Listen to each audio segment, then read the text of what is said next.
lastnost vsakega šefa je fizična pripravljenost. Delo v kuhinji pomeni premagovati kilometre na nogah in pri tem obdržati pravo ravnotežje telesa in duha.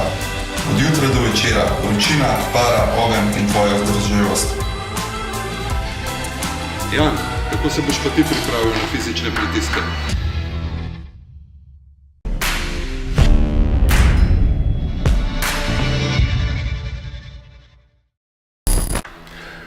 Živijo Uroš in živijo Lah.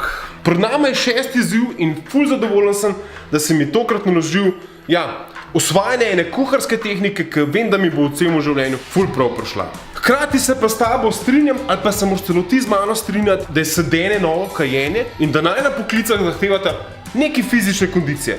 Dost bolj kot to se mi pa zdi, da zahtevata strast, predanost in pa tehniko. No in prav tehnika se mi zdi pri tokratni nalogi najbolj pomembna. Tudi zato tokrat ne bom nabiral kilometrov na tekaških progov, puščal znoja v raznih telovadnicah, ampak bom svoj čas posvetil usvajanju tehnike. Torej prave tehnike obvladovanja kuharskega noža. No in ta se mi zdi pri tokratni nalogi ključnega pomena. Na drugi strani pa bom vas sledilci poskušal, nekako naučiti, kako se obvladuje nož in zelenjavo. Tako da nekaj boste odnesli od tega. In ne glede na vse, ne glede na fizično pripravo, se mi zdi, da je tokrat glava bolj pomembna od valjda mišic. No in koliko bučk mi bo uspel nasekljati v 2 minutah, čisto zares se mi ne sanja.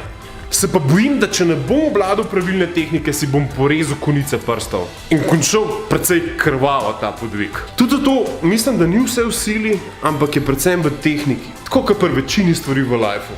In verjamem, če bo ratal meni, da bo ratal tudi tebi.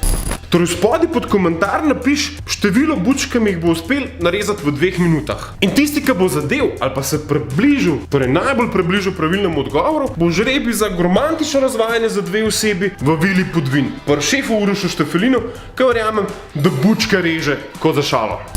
Še ena pomembna informacija. Žrebam med vsemi tistimi, ki me sledite tako na Facebooku, kot na YouTubeu.